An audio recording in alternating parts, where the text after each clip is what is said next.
Bonjour à toutes et à tous, on se retrouve pour un nouveau podcast dynamique duo consacré aujourd'hui à ce que je vais appeler un classique moderne des comics, All Star Superman. Et pour parler de ce chef-d'œuvre, parce qu'il n'y aura pas de débat aujourd'hui entre Doop et moi, je reçois Doop dans ce podcast. Bonsoir Doop. Bonsoir Stéphane, bonsoir à tous nos auditeurs, ou bonjour, parce qu'on ne sait pas quand est-ce que vous allez nous écouter. Ou bonjour. Bonjour, voilà, ça marche très bien aussi. Ça marche très bien aussi. Merci de me suivre encore une fois dans ces aventures et dans ce décortiquage de All Star Superman. Vous aurez compris que moi, j'adore ce comics. Petite question, j'imagine, j'ai dit qu'il n'y avait pas de débat, mais c'est, à ton avis, c'est un oui, c'est un gros oui, c'est un petit oui, ce All Star moi, Superman? c'est un gros oui. C'est pas ce que je considère comme la meilleure histoire de Superman, mais elle est dans le top 3 sans aucun problème. Bon, voilà. Donc, un conseil, évidemment, si vous n'avez jamais lu All Star Superman, on va spoiler certains éléments de l'intrigue dans ce podcast. Donc, évidemment, je vous invite à aller l'acheter. Je referai un petit point en fin d'émission sur les différentes éditions disponibles. Mais sachez que c'est un récit qu'on trouve très facilement en France, sous plusieurs formats, pour toutes les bourses, on va dire. Donc, mais j'y reviendrai tout à l'heure sur le chemin éditorial de ce All Star Superman en France, qui est un petit peu mouvementé, mais heureusement, il est trouvable très, très facilement, et on est presque dans l'actualité, Doop, puisque il va y avoir une très belle édition qui sort là. On enregistre le dimanche 26, et cette belle édition sort le mercredi prochain. D'accord, voilà. C'est une édition... Ah oui, avec une couverture bizarre, là, non, c'est ça? Ouais, c'est ça. On en avait parlé dans notre sélection du mois de janvier. Une couverture augmentée ou quelque chose comme ça, je sais plus. Ouais, avec un très beau papier. Voilà. Bon, il fallait évidemment trouver un truc pour proposer autre chose qu'une simple réédition de All Star Superman. J'en parlerai, je donnerai toutes les infos en fin d'émission. All Star Superman, Doop, est-ce que tu peux nous pitcher l'histoire? Oui, des trucs pas préparés. Voilà, nous raconter de quoi ça heureusement qu'on prépare nos ouais. Des fois, on ne dirait pas, mais je vous assure que si. Donc, je l'ai relu avant-hier, moi. Superman va sauver une équipe donc d'astronautes qui sont partis étudier le Soleil. Et en les sauvant, ces cellules se chargent d'énergie solaire, ce qui est la base de ses pouvoirs. Le problème, c'est qu'il se prend une telle décharge solaire que ces cellules commencent à faire n'importe quoi. Et quand il rentre sur Terre, il doit se rendre à l'évidence. Il va mourir. Donc, alors là, on vous spoile rien. Enfin, on vous spoile rien parce que c'est clairement le début de l'histoire. Morrison, il envoie tout de suite que Superman va mourir. Et donc, les 12 épisodes vont nous raconter un petit peu les préparatifs de Superman concernant sa future mort. Et ça va nous permettre donc de faire le tour d'un petit peu tout l'univers de Superman. Et ça va permettre à Morrison de mettre un coup de projecteur sur chacun des éléments de Superman qu'il considère importants dans la construction du personnage. Exactement. C'était bien, non? C'était pas mal. Non, c'était bien. Tu t'en es bien sorti, surtout que c'était pas préparé. Je t'avais pas prévenu, donc non, c'est très bien. Merci beaucoup. Moi, je vais faire une petite parenthèse sur le contexte au moment où sort ce comics. Ah oui. Alors, c'est un comics qui sort en 2006. C'est publié chez DC Comics, et ce comics sort dans un label qui est le label All Star. Donc, il y a All Star Superman, et il y a un autre titre dont le numéro 1 sort juste avant, d'ailleurs, ce All Star Superman, en 12 épisodes. Cet autre titre, c'est All Star Batman. C'est All Star Batman and Robin the Boy Wonder. Exact, c'est pour être tout à fait complet, et c'est scénarisé par deux superstars, Frank Miller et Jim Lee. Et le principe de ce label All Star, tel que DC le présente à l'époque, c'est de proposer des récits qui sont hors continuité, et qui, en quelque sorte, sont revisités, les super-héros sont revisités par des par des stars, des très très grands noms du comics. Donc évidemment, pour Batman, c'est, je l'ai dit, Frank Miller et Jim Lee. Pour Superman, c'est Grant Morrison et Frank Quitely. Et puis, en fait, on pouvait s'attendre peut-être à ce qu'il y ait d'autres titres dans ce label. Et puis, en fait, il n'y aura que ces 2 titres. Alors, ce label, c'est un peu une réponse de DC Comics à Marvel, parce qu'à l'époque, en 2006, souvenez-vous, Marvel surfe sur la vague des Ultimates, de sa ligne Ultimates, qui consistait en fait à proposer un autre univers Marvel revisité pour permettre aux néophytes de se plonger le plus rapidement possible dans les comics après avoir été au cinéma et découvert ces tout nouveaux super-héros sur grand écran. Le principe est un tout petit peu différent pour All Star Superman, mais au final, ça revient quand même un petit peu au même, puisque si on y regarde bien, dans ces 2 titres All Star, et précisément dans le All Star Superman, il y a même pas les origines du personnage, sont même pas expliquées. Alors, Morrison l'expédie en 4 cases sur la première page, voilà, 4 cases, 8 mots en VO, pour expliquer les origines de Superman, mais que ce soit dans All Star Batman ou All Star Superman, on considère que tout le monde connaît les origines de Superman, donc basta, ne nous ennuyons pas à devoir réexpliquer ses origines, et ça permet en fait d'avoir quelque chose qui est accessible au plus grand nombre pour peu que vous ayez vu un film, vu une série télé, joué à un jeu vidéo. Ouais, le principe de la ligne All Star, et ben c'est un peu le même principe que DC est en train de remettre au goût du jour là avec ses fameux Absolute, je crois, c'est comme ça que ça s'appelle. C'est ça.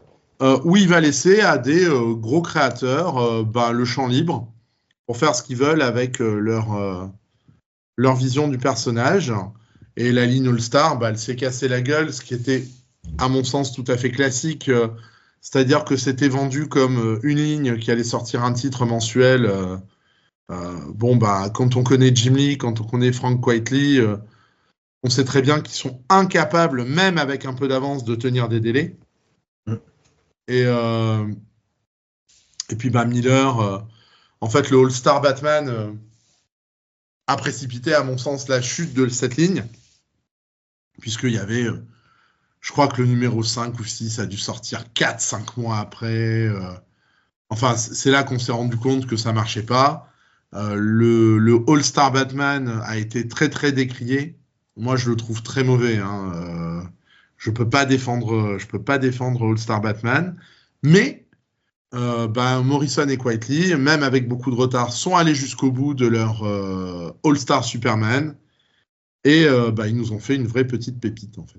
Alors, ils ont fait une vraie petite pépite, mais c'est vrai qu'ils ont mis le temps, puisque le premier numéro, il y a 12 numéros en tout, le premier numéro c'est janvier 2006, et le dernier numéro c'est octobre 2008.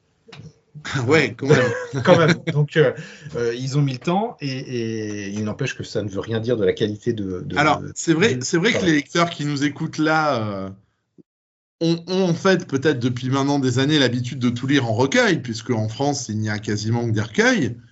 Mais même dans les années 2000-2010, il n'était pas rare de voir des séries donc mensuelles avec chaque épisode qui pouvaient être très en retard.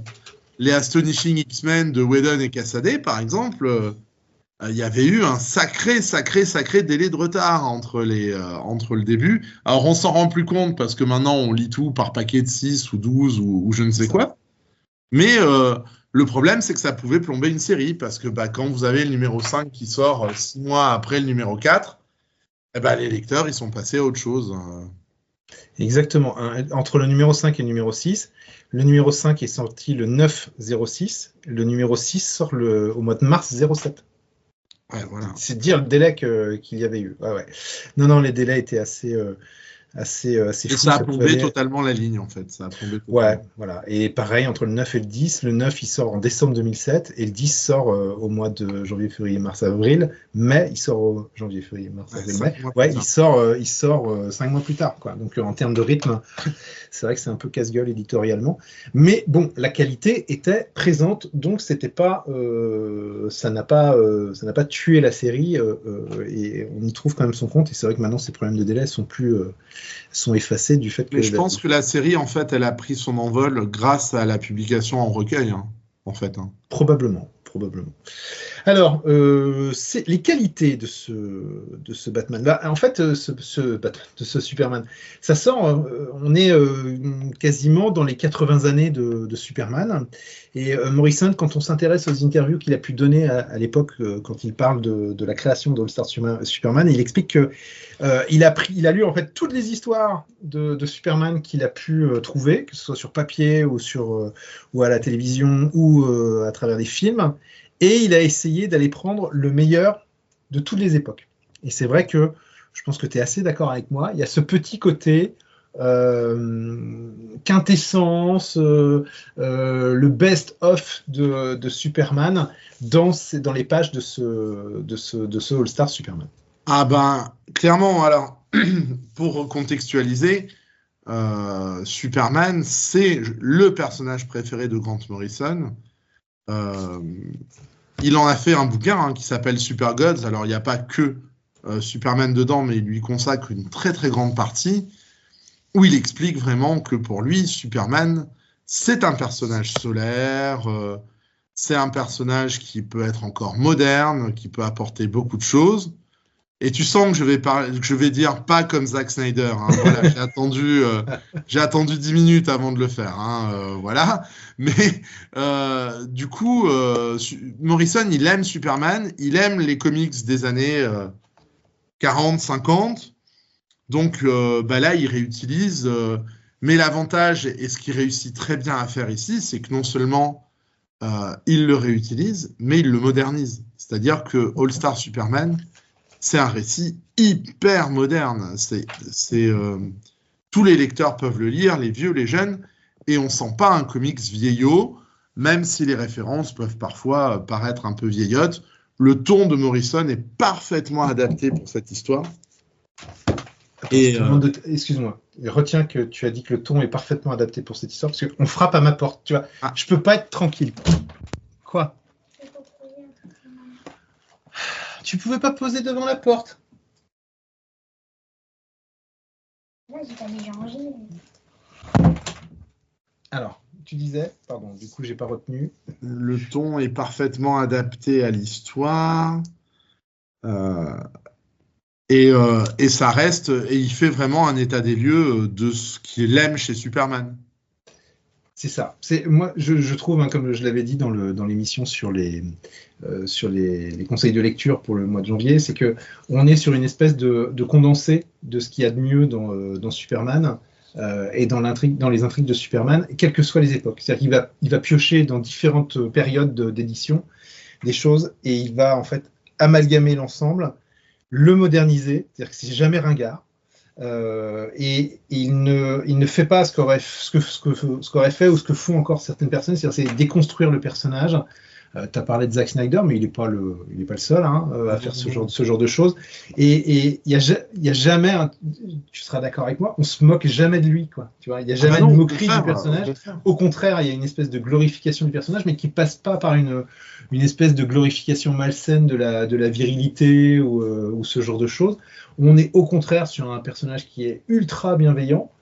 Ses actions, il y a 12 épisodes qui sont un peu le chant du cygne de Superman. Il prépare, et tu l'as très justement dit, il prépare en fait son départ. C'est le fond de cette série. Et qu'est-ce qu'il fait ? Qu'est-ce qu'il va léguer derrière lui ? Qu'est-ce qu'il va laisser derrière lui pour qu'il ait un héritage et que son nom et sa lignée puissent perdurer dans le temps. Et il fait des choses qui sont, je trouve, assez intéressantes et auxquelles on n'aurait pas forcément pensé, d'ailleurs, de prime abord. Et c'est un des gros points positifs. Moi, c'est vraiment le Superman que j'adore. C'est le Superman que j'attends de voir aussi l'été prochain. J'espère que... Oui. J'espère que James Gunn aura la bonne idée d'aller piocher dans ce Superman-là. C'est ce qu'il dit, lui. C'est ce qu'il dit, ouais, je sais bien. Et c'est aussi un petit peu pour ça qu'on fait ce podcast aujourd'hui, parce qu'on avait envie de remettre en avant ce Superman. Et c'est vraiment très, très réussi de ce point de vue.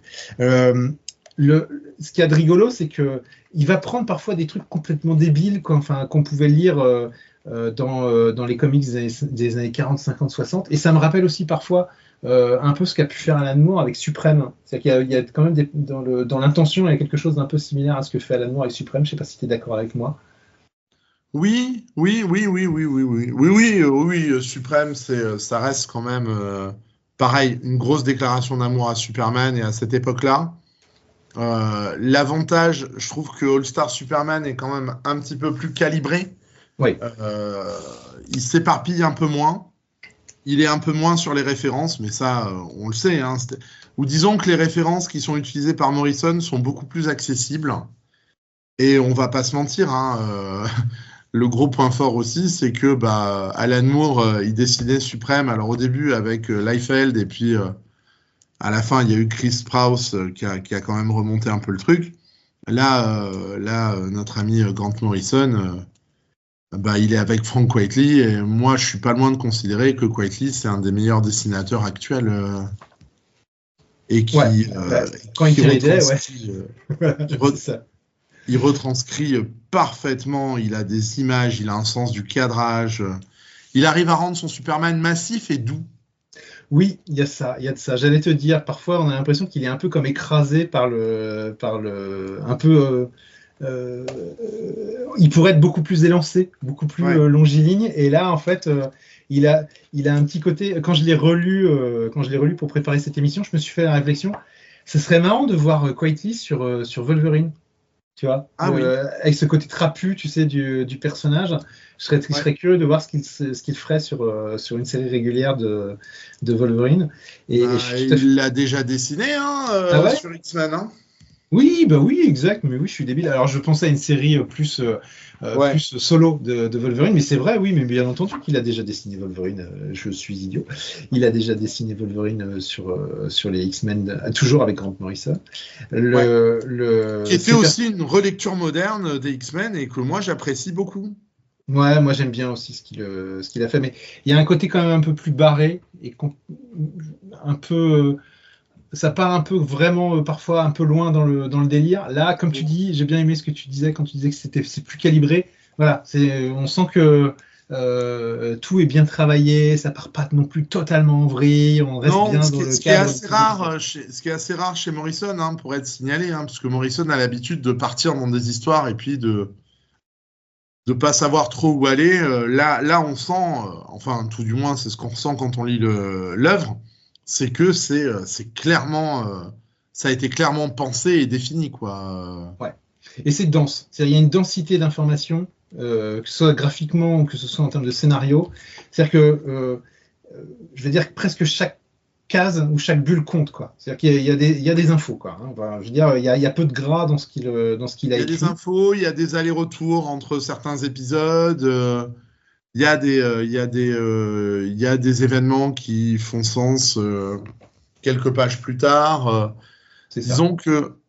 Et là où il a réussi, c'est que justement, on peut le lire de manière assez profonde, mais on peut le lire aussi comme une histoire tout à fait barrée, quoi. C'est ça marche aussi très bien. Ça fonctionne très très bien. C'est très divertissant, c'est très divertissant aussi. Et ça nous accumule pas des références et des références et des références, ce qui pouvait être un petit problème, le problème qu'a Alan Moore, hein, par exemple. Hein, ouais, exactement. Les références dont on parle, je rassure un peu les nouveaux lecteurs qui voudraient s'y lancer, c'est jamais des références handicapantes. C'est-à-dire que en tant que nouveau lecteur, ou si vous n'avez pas lu les 6000, 7000 épisodes de Superman qui précèdent, et on est nombreux dans ce cas-là à ne pas les avoir lus. Si on ne les a pas lus, c'est pas grave. Il y a certains moments où vous direz « Ah oui, tiens, ça doit être une référence à une vieille histoire. » Bon, voilà. Mais Morrison vous donne juste les infos dont vous avez besoin pour que ça passe. Voilà. Il fait aussi de l'autoréférence parce qu'il va chercher des personnages qu'il a lui-même inventés. Je pense notamment à l'escadron des Superman à un moment donné, qui sont des persos qu'il avait aussi créés dans DC 1 Million quelques années plus tôt, quand il était sur la JLA. Donc il se prive pas non plus de ramener des persos bien à lui. Mais c'est pareil, c'est un récit qui est totalement hors continuité. Hein. Donc, c'est ça. Il y a besoin de rien pour apprécier ça. Et c'est là où c'est très fort. C'est-à-dire que Morrison nous sort un truc totalement lisible, même si on n'a jamais lu de Superman avant. Il réussit à rendre les concepts très accessibles aussi en les modernisant. en introduisant son lot de situations bizarres, de choses qui sont forcément amplifiées par le dessin de Quitely. Et ouais, c'est vraiment une grosse réussite. C'est vraiment une grosse réussite que cette série, avec un petit coup de mou quand même au milieu. Ouais. Oui, parlons-en tout de suite, tu as raison. Il y a 6 épisodes qui sont fabuleux. Moi, je ne mâche pas mes mots. Je les trouve fabuleux. Voilà. Chaque épisode, en fait, se concentre sur un des personnages. C'est-à-dire que le deuxième, il est sur Lois, je crois. C'est leur anniversaire de mariage, je ne sais plus quoi. Ou c'est l'anniversaire de Lois, je crois. Le troisième... Ouais, pardon. Ouais, le troisième, je crois qu'il doit être sur Jimmy Olsen, je ne sais plus. Non, c'est sur Samson et ah oui. des dieux. Non, ça c'est celui sur Lois, ça, c'est l'épisode 2. Voilà, d'accord. C'est le 4, c'est celui sur Olsen. Par exemple, je donne juste un exemple. Voilà, cet épisode sur Olsen, Olsen d'un coup va être contaminé et va commencer à se transformer en monstre. Bon, c'est une idée totalement débile, mais c'est bien amené. Quand je dis que c'est débile, je dis ça débile parce que c'est très référencé la vieille série des années 50-60, puisque dans les années 50-60, vous aviez des séries Superman dans lesquelles Jimmy Olsen passait son temps entre guillemets à se transformer en monstre bizarre, en monstre géant. Enfin voilà, il lui arrivait tout un tas de trucs. Et voilà, c'est une référence. Alors évidemment, vous l'avez peut-être pas lorsque vous lisez le comics, parce que vous n'avez peut-être jamais lu ces comics. Mais par contre, ceux qui ont la ref sourient parce que oui, il fait référence à telle ou telle période de Superman. Et ceux qui l'ont pas trouveront l'histoire chouette, en fait. Chouette et distrayante. Il y a ce super épisode, on va passer au coup de mou après, mais moi je voulais juste faire un petit spotlight sur cet épisode 6, Funérailles à Smallville, où en fait, il est super, qu'est-ce qu'il est beau cet épisode où on revient sur la jeunesse de Superman, et on se rend compte, alors je spoil un peu, mais que Superman ne va pas pouvoir, Clark Kent ne va pas pouvoir il ne va pas pouvoir assister aux derniers instants de son père, père adoptif, et il ne peut même pas le sauver parce qu'il est occupé à faire autre chose. Et en réalité, pourquoi ? Parce que dans cet épisode, vous avez des Supermen qui viennent du futur. Suivez bien. Je vous assure, c'est beaucoup plus clair quand on le lit que quand je le raconte. Et donc, vous avez des Supermen du futur qui débarquent à son époque. Et parmi ces Supermen du futur, il y a un Superman qui est bandé, qui a les yeux et le visage totalement bandés, on dirait une espèce de momie. Et on apprend à la fin de cet épisode en fait que c'est le Superman, c'est lui-même, et il a quand même fini par revenir dans le passé pour assister à la disparition de son père. Et je trouve cet épisode vraiment fabuleux. Et après, on tombe dans ce que tu disais, dans peut-être le coup de mou les 2 épisodes coup de mou de la saga. Ouais, 2 épisodes sur Bizarro qui, alors déjà, le rythme se casse parce que du coup, on avait plus ou moins un épisode, un personnage important de Superman. Donc, on avait un coup de projecteur sur Luthor, sur Lois, sur Jimmy, sur Jonathan Kent, enfin sur la jeunesse de Superman, etc. Et là, il nous fait un double épisode sur les Bizarros. Et Bizarro, c'est quand même un concept hyper casse-gueule. C'est très difficile de faire des choses qui marchent avec Bizarro. Et ouais, la série perd un peu de rythme. Il introduit toujours des concepts intéressants, l'anti-Bizarro, qui est plutôt pas mal, mais ouais, on se dit, ça patauge un peu là. Ça patauge un peu, puis c'est un peu compliqué à lire parce qu'il y a certains dialogues, en fait, il faut les lire en comprenant l'inverse de ce qui est dit. Donc ça rend la lecture un peu. Là pour le coup, il faut être un peu bien réveillé. Mais cependant, il y a un intérêt dans le sens où ça permet de mettre Superman ailleurs, c'est-à-dire de l'envoyer ailleurs, et d'expliquer que pendant que Superman était occupé avec les Bizarros dans un autre espace-temps, il y a des remplaçants de Superman qui sont arrivés, et ça permet de relancer du coup de lancer la dernière partie de la série. Voilà. Ouais. C'est un moment charnière qui est peut-être un petit peu faible. Cependant, à la relecture, j'ai trouvé que ce qui avait d'intéressant, c'est que ça parle de la notion de création d'un héros, de transmission de l'héroïsme à quelqu'un d'autre. Et quelqu'un qui n'est pas forcément destiné à être un héros soi-même, mais que la présence de Superman va faire que ce personnage va se transcender et va devenir lui-même un héros alors que c'était pas forcément prévu. En tout cas, il semblait pas destiné à ça. De toute façon, le côté méta de Morrison, enfin, je veux dire, il est connu. Hein. On sait que Morrison, il adore faire des récits métacontextuels. C'est ça. Il y a encore un moment là-dessus où, je sais pas dans quel numéro c'est, où il crée une espèce de terre où il n'y a pas de Superman et on se rend compte que finalement Superman revient sous forme de bande dessinée. C'est la Terre Q. Et l'épisode dont tu parles, c'est l'épisode numéro 10. Ouais, voilà, 10-11. Voilà, c'est exactement ce qu'on attendait de Morrison. Il fait encore des références de ce type-là. Ouais, tout à fait. Mais il les fait bien et ça passe dans l'intrigue et c'est pour ça que c'est une réussite parce que tous les défauts qu'on peut trouver à Morrison, hein, moi vraiment, c'est pas un auteur que j'apprécie plus que ça. Hein, donc moi non plus, hein, je suis un peu comme toi. Hein, c'est-à-dire que je suis loin d'être un groupie de. Moi, il m'a captivé sur certaines choses et il m'a vraiment laissé de marbre sur d'autres, notamment ses Batman. Hein, on va pas se mentir. Et là, vraiment, il prend tous ces tics d'écriture, mais il en fait vraiment quelque chose de très bien, quoi. Tu dis que c'est la quintessence de Superman, mais je trouve que ça peut être aussi la quintessence de Grant Morrison, moi, en termes d'histoire et de scénario, quoi. Aussi, tout à fait. C'est-à-dire que tout ce qu'il sait faire, il le fait là-dedans. Ses idées bizarres, ses réflexions sur la création, les créateurs, son amour pour les super-héros de l'âge d'or. Tout est là-dedans. Et ça passe très très bien. On parlait d'éléments méta. Tu as ce passage où tu as Clark Kent qui... alors, c'est pas un passage, d'ailleurs, c'est la couverture de l'épisode, où tu as Clark Kent qui écrit un article intitulé La mort de Superman sur son ordinateur. Et le point de vue, c'est qu'on est par-dessus l'épaule de Clark Kent qui donc est en train d'écrire un article sur la mort de Superman, donc sur sa propre mort, et nous-mêmes lisons un comics dans lequel le héros écrit sur sa propre... Enfin, vous voyez les décalages méta que ça, c'est du classique. Hein, voilà, que Morrison aime et apprécie énormément. Et donc, du coup, on peut passer sur cette image sans s'en rendre compte. Voilà, c'est pas handicapant, c'est juste Clark Kent qui écrit finalement une nécro sur la mort de Superman.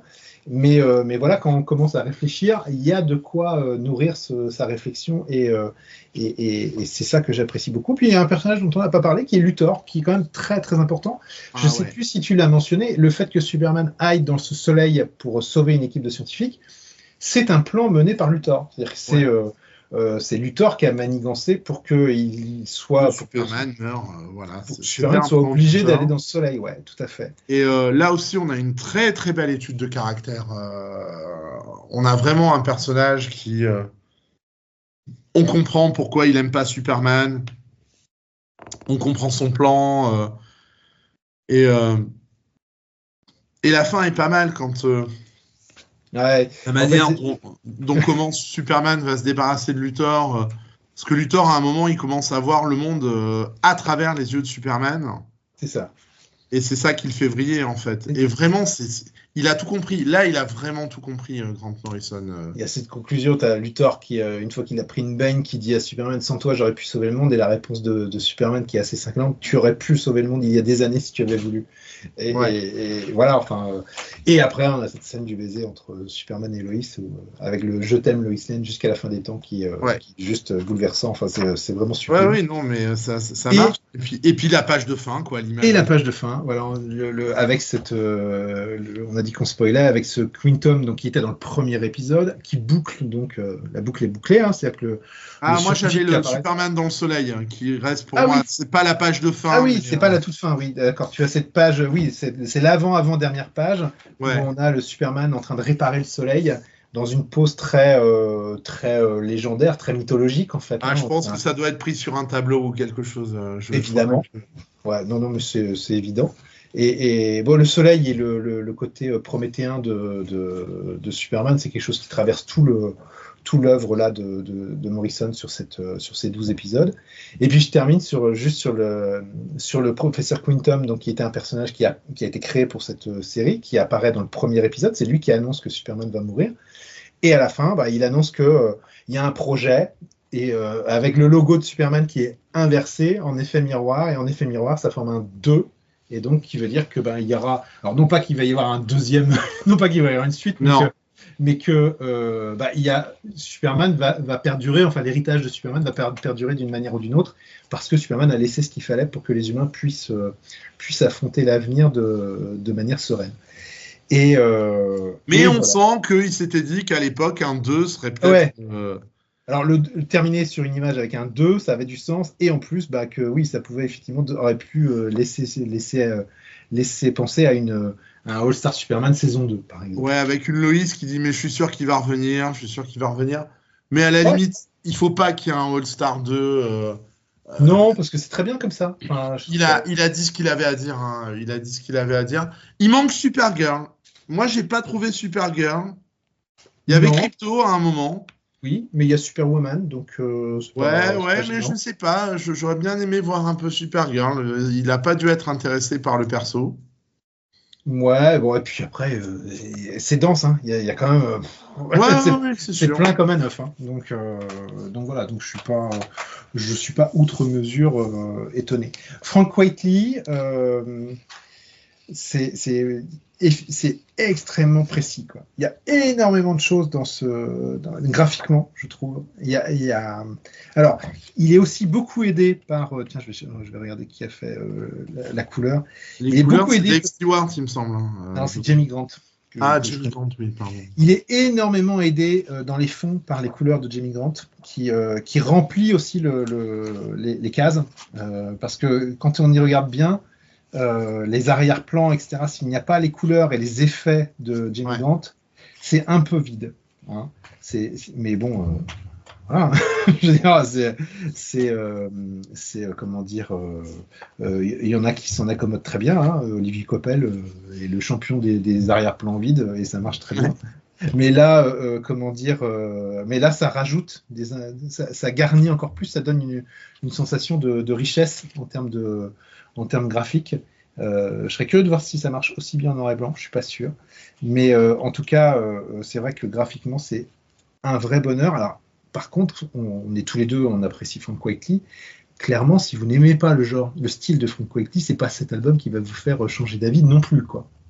Non, je sais pas. Il y a des gens qui n'aiment pas hein, le style de Whiteley, ce que je comprends. Ouais, alors, ce qui aurait pu être... moi, au début, j'étais pas fan du style de Whiteley. Et puis, à la fin, j'ai grandi. Et sincèrement, pour moi, c'est... Moi, je pense qu'il est largement dans mon top 3 des meilleurs dessinateurs de comics encore vivants. Hein. Vraiment, je le place très, très, très, très haut sur la liste. Il est très bien, mais je sais pas. Déjà, rien que la couverture du All-Star Superman 1, quoi. Tout est là. Alors, tout est là. Ah oui, avec ce Superman qui regarde le coucher de soleil et qui regarde vers nous. Hein, voilà. Et en regard caméra. Il est tranquille, il est sur un nuage, je pense. Il est serein.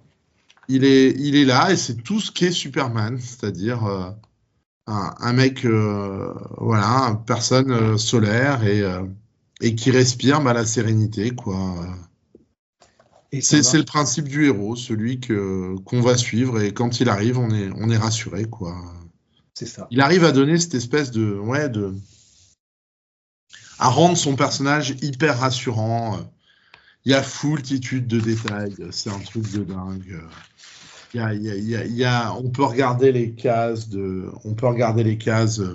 les relire et retrouver à chaque fois des petits détails.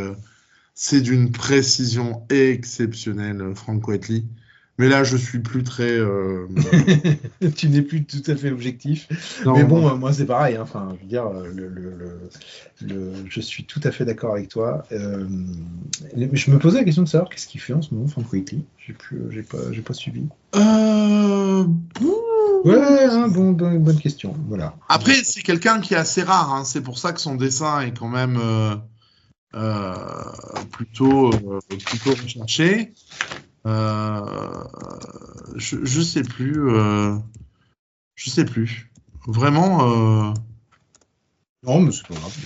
Non. Je me posais juste simplement la question. Ça fait déjà bientôt une Oh, ça demi-heure fait une petite demi-heure, hein. une demi-heure qu'on est dessus. De toute manière, à part continuer à vous dire que c'est vachement bien et que, mais que faites-vous? Allez donc l'acheter. Et justement pour l'acheter, petit retour sur le parcours éditorial de ce All Star Superman. Alors All Star Superman, je l'ai dit, démarre au début des années 2000. Et en fait, en France, on trouve, alors accrochez-vous bien parce que c'est d'abord paru aux éditions Panini. D'abord dans un mensuel, il y a eu 2 numéros qui contiennent les 4 premiers épisodes. Ensuite, Panini a basculé la série All Star Superman pour la coupler avec la série All Star Batman and the Boy Wonder. Ça, c'était pour la publication en kiosque. Les numéros pairs, c'était Superman, et les numéros impairs, c'était Batman, ou l'inverse, je ne sais pas. Il y avait un truc comme ça, c'était un numéro sur 2, exact. Et ensuite, juste avant que Panini ne perde les droits de DC en France, ils ont sorti l'intégrale de la série dans un album librairie. On était, je crois, en 2008. Puis ensuite, donc les droits de DC sont passés chez Urban. Urban a sorti un premier album dans la collection DC Essentiel. Là, on était en 2013. C'était la première édition de chez Urban Comics.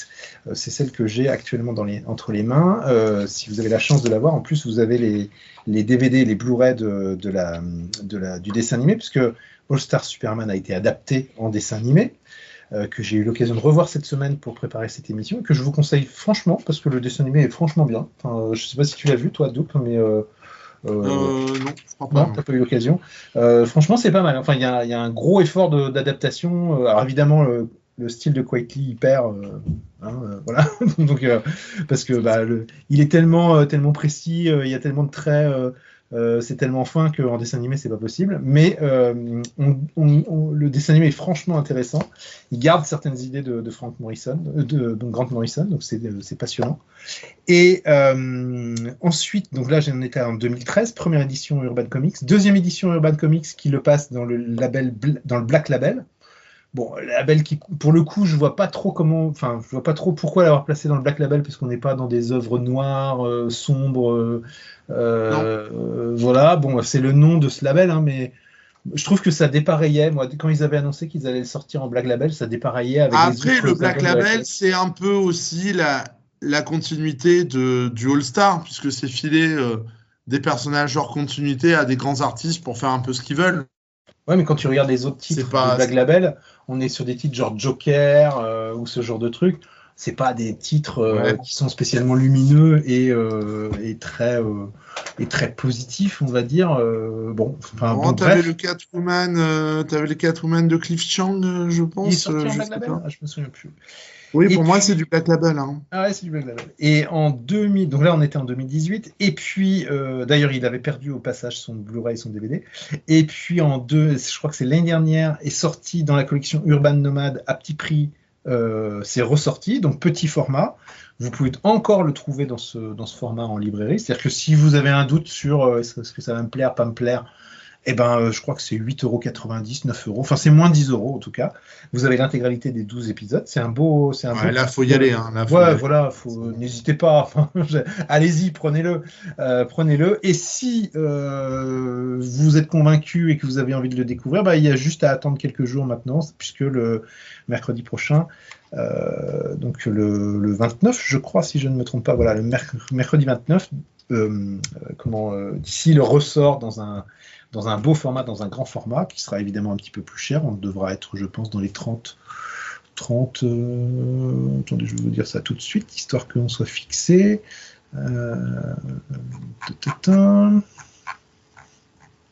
On est sur du 31 €. Voilà. Bon, c'est pas déconnant comme tarif par rapport à la pagination. Et il sort dans une belle édition avec une jolie couverture et un papier un peu plus beau, un peu plus classe, un peu plus joli. Voilà. Donc n'hésitez pas. Hein, en fait, si vous avez les moyens, prenez la version à 31 € ou l'ancienne édition Black Label. Si vous hésitez, si Frank Quitely par exemple vous plaît pas. prenez une version peut-être en un format plus petit à 9 balles, mais même là, vous risquez de regretter après, parce que c'est vrai que les dessins de Quitely, ça restera toujours lisible, mais ça éclatera moins, quoi. Ça pètera probablement moins sur ce petit format. Je fais juste une petite parenthèse sur ce petit format. À chaque fois, je me dis, mais ça sera jamais lisible sur un format aussi petit que le Urban Nomad. Et en fait, à chaque fois, je suis allé en librairie pour voir ce que ça donnait. Et à chaque fois, je suis surpris de voir que non, en fait, ça reste encore lisible, malgré qu'il y ait une réduction au niveau du format. Là, je parle surtout essentiellement des bulles, comme quoi nos lettreurs sont quand même super bons, parce que même quand on réduit le format des pages, ça reste encore malgré tout bien lisible. J'ai 47 ans, j'ai des lunettes, à chaque fois c'est ma crainte de me dire bon, ça va pas être un peu compliqué. Eh ben non, pas du tout. J'en profite pour faire une petite remarque. La traduction de ce All-Star Superman actuel en France, c'est Laurent Kessy, qui est un peu le traducteur attitré de Superman en France. Voilà. Alors moi, je l'ai lu en VO, donc je ne sais pas, mais je pense que ça doit être une très bonne traduction. Voilà. Ouais, Laurent Kessy, généralement, je dis généralement, j'ai pas d'exemple de mauvaise traduction de Laurent, mais oui, il fait du super bon boulot sur Superman, et il est là depuis longtemps, donc il assure aussi une continuité dans la traduction. Voilà ce que l'on pouvait dire sur All Star Superman. On ne va pas vous annoncer le prochain titre parce qu'on le garde pour nous, même si on a décidé. Vous verrez. Mais il y aura du monde. Il y aura du monde, voilà. On peut vous dire que il va y avoir du people. Pas entre nous, mais il va y avoir. Non. On sera toujours deux, normalement, pour en parler. En principe, ouais. En principe, ça ne bougera pas. Qu'est-ce que je voulais dire Doup, traditionnellement, fin d'émission. Ouais, as-tu une nouvelle corde à ton arc? Toujours pareil, Radio Grand Ciel, Super Pouvoir, Radio Super Pouvoir, Principe Actif, sur Évreux, Bruce Lee, Top Comics. En ce moment, c'est un peu plus dur parce que j'ai aussi un vrai travail. Et oui. C'est vrai? Oui. J'ai un vrai travail et là, je suis un petit peu débordé sur mon vrai travail, celui qui me rapporte des sous. Donc bon, là, en ce moment, j'ai un petit peu réduit. Quoi qu'il arrive, j'ai un article qui arrive sur Absolute Power, le crossover de Mark Waid et Dan Mora, qui arrive sur Super Pouvoir là dans les jours qui arrivent. J'ai un top 10 ou top 13 de mes séries préférées. Celui-là va arriver sur Super Pouvoir aussi. Ouais. Et puis, sur Bruce Lee, je suis en train de travailler potentiellement à peut-être faire un gros article sur toute la série Les Micronautes. Voilà. D'accord. Et puis, sinon, oui, encore plein de choses avec les émissions radio régulières. Et toi, Stéphane, qu'est-ce que tu fais de beau? Moi, je prépare toujours sur Top Comics. Alors, moi, je ne me suis pas dédoublé dans le multivers du web. Sur Top Comics actuellement, on l'a brièvement parlé tout à l'heure. On a sorti un nouveau format, toi et moi, sur les sélections du mois, ou que vous pouvez retrouver en podcast toujours sur la chaîne. Ouais. Où chaque début de mois, on vous propose jusqu'à 10 titres que l'on a sélectionnés dans la liste des sorties.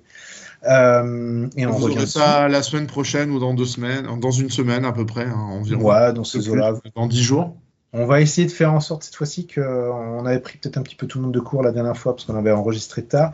On va essayer de le sortir le premier jour des sorties du mois de février. Je crois que c'est le 5 février.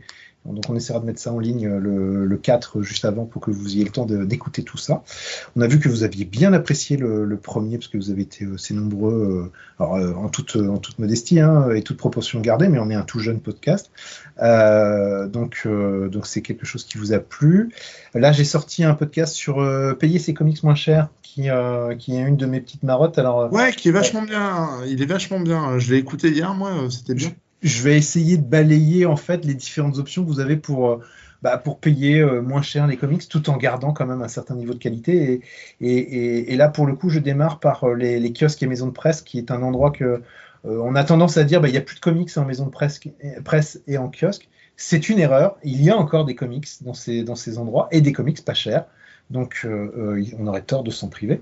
Et puis, sinon, on a fait une émission tous les deux avec Ben Wave sur les X-Men qui a très très bien fonctionné aussi. Et on réitérera ça pour la deuxième salve des titres X-Men From the Ashes. Voilà, et puis je suis toujours sur mes tops. Tout comme toi, je vais avoir l'occasion de lire Absolute Powers très bientôt et d'en faire chronique. Et puis, c'est à peu près tout et c'est déjà pas mal. Oui, voilà. Finalement. Voilà. Et je suis toujours en train de lire mes Superman Chronicles de John Byrne, Jerry Ordway et Mark Wolfman. Et c'est très bien. Donc mangez des Chronicles, continuez, achetez-les. Voilà, c'est important. Faites-le. Oui. Voilà. Et je l'avais dit dans l'émission sur les sélections, j'ai acheté l'intégrale de la chose contre Hyperion. Petit clin d'œil à Doom. Mais tu n'as toujours pas acheté l'intégrale Dazzler et ça. Non, c'est vrai, mais parce qu'elle n'est pas arrivée jusqu'à mon libraire préféré. Voilà, c'est pour ça. Donc il faudra que je le commande. Voilà un petit peu. Qu'on nous sorte un paperback améthyste et là, alors là, brûlera dessus. Envoyez massivement à Monsieur Hercouet de chez Urban Comics des demandes améthystes en paperback, c'est important. Mais ce sera très bien. Et tu sais quoi? Ce sera un prochain article pour Top Comics. Il va falloir que je me relise tout ça quand même. Et vous allez avoir, je prends pas de risque, avant la fin de l'année prochaine. Je t'ai connu plus court en délai. Là, en ce moment c'est compliqué, mais vous allez avoir avant la fin de l'année prochaine un article sur Améthyste, princesse de Gemworld. Et croyez-moi, ça envoie du lourd. Eh ben, mais tu ne feras pas non plus les autres séries Améthyste, hein, parce que je vois qu'il y a Améthyste aussi, et il y a deux séries Améthyste. Je fais la vraie, l'unique, celle des années 70-80, parce qu'il y a claque, c'est bien. Bon, le rendez-vous est pris. Bon, vous voyez, en tout cas, on ne chôme pas, et on a quand même plein de choses encore à faire au niveau des comics. Donc, je te remercie beaucoup pour ce moment passé ensemble. Et puis, très bonne soirée à toi, très bonne soirée à tout le monde. Salut!